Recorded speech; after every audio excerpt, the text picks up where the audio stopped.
Yes, everyone, welcome to the next video. So in this one, we're going to be looking at volume.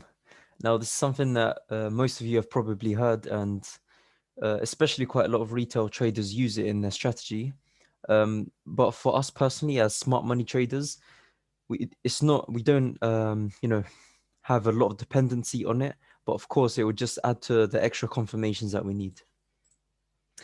So when looking at volume, there's three main types that we'd look at. The first one is volume divergence, which we're going to be getting into more in the later stages when we look at Wyckoff and our different type of schematics. Then you've got identifying higher time frame volume areas. So that means when you're selecting a certain point of interest, you might have two, for example.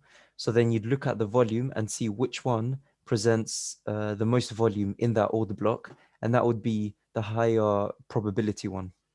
And then you've got the volume profile indicator, which we're going to look at more. So like I said, the first one, where it's the volume divergence, we're going to explore it more in the Wyckoff schematic lessons, because when it comes to that, you actually combine it with volume. Now, just to break it down before we even get into it, what it is when price starts to get to a point of interest. So let's just say, for example, you got order block there, comes back down, and then this is our area of interest right now. We start to go on the lower time frame. So this is what you should expect price to do. As price gets to that point of interest, the volume of the buys, so this is the volume indicator. This volume is quite high at this point because you're starting to see a lot of acceleration into that point, right? When it starts to get there, as soon as it reaches the order block and starts mitigating the different levels on the lower time frame there, the volume starts to decrease. However, as you get a change of trend on the lower time frames, you start to see some kind of break of structure, back retracement down, some order flow downwards, another sign of strength down, then that's when you start to see the volume start to increase, because you're getting an increased amount of volume of sales happening at that point. And that's exactly what you start to see right there. So in terms of the second type of volume that we look at, it's identify higher volume areas. So using the volume indicator, you can identify which order block or candles contain the most amount of volume.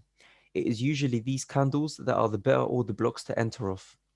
Now, an example, so just before we actually get into the example, to actually put your volume indicator on, you're going to have the trading view like this. You'll have Euro USD at the top, and then there's this little icon. It looks like an eye. It's like a little eye like this. You just click it once, and then the volume indicator should come along the bottom. But yeah, each bar on the volume indicator correlates with the order block above. So you see how this one was the longest one? That links to this order block right there, that aligns with it. For example, this one here is for that order block at the top. Here as well is that move up. So moving on into the example, what we're seeing right now is we're in a downtrend. So we're only looking for sales, fundamentally backed as well. So this is Euro USD quite recently as well, only on the 1 hour time frame. What we're expecting is the Fed to taper. Therefore, there's been a lot of speculation. So USD has actually risen because of that news. And of course, investment into the euro wasn't as prominent at the moment. So that's why we're seeing EU going down. Now, if we're starting to look for sales, we have a few points of interest. So let's just say we're at this point in time right here. We've done our analysis. We understand, okay, if we get this breaker structure up, we're going to start seeing price go back up again to then eventually retrace down. So we've got this main point of interest at the top. We've got one right here as well. And this one right here after the liquidity void. So as you can see, that liquidity void is quite prominent there. And then right above that, you've got that order block. Now, for me to understand which area is the best, I could use the volume indicator as one of my confirmations. So what that means is when I switch it on, I correlate it to all of the order blocks available. And that's exactly what we start to see here. This volume right here, the longest one that we can see, It's red as well, so it's showing that it was sell-in pressure. That links up to that area right there. If we actually look at that order block, the significance of it, we mark it up on our charts.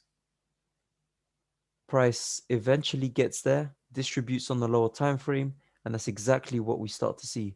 Price starts going downwards. So I would really recommend using a volume indicator, especially on the higher time frames, perhaps on the 4 hour or the 1 hour. On the lower time frames, it may be a bit more difficult because there's a lot more volatility, with all the candles and everything. So the volume indicator might not be as accurate as you'd expect it to be.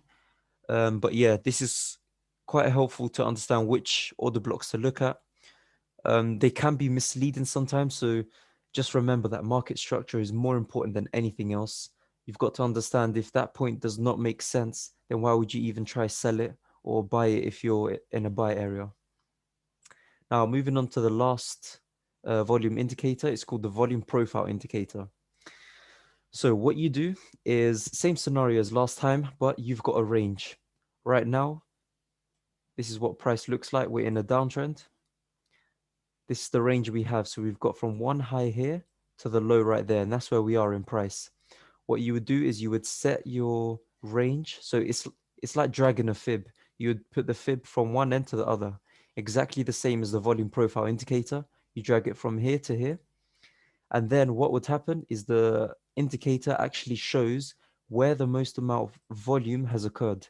So in this case, it would be one of these order blocks right here. So you can look at, for example, that breaker block there, or perhaps the liquidity void that you see right here.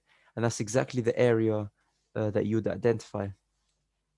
So it presents the order blocks of the highest amount of volume profile.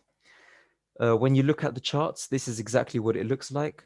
So what you're going to have is, of course, this range, we've reached this high. We identified that as one of the lows, and we're looking for buys. What the indicator will do, it would drag the highest volume, and you'd identify that as the longest sort of bar in a way. And usually there'd be a red line that appears from it as well. This top one was manually put on as well. But yeah, you look at that in more detail. So you drag that out completely, and this is the way to use it. You identify the order block of higher volume profile, so that's the longest bar that you're going to see, and use this as extra confirmation when selecting your point of interest. So what happened here?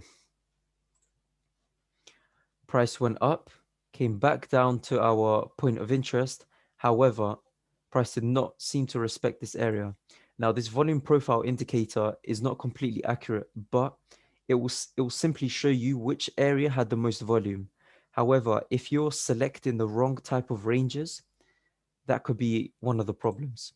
And that's the main issue with this indicator. The high and the low of the range that you select can be very subjective, so you might get a false reading.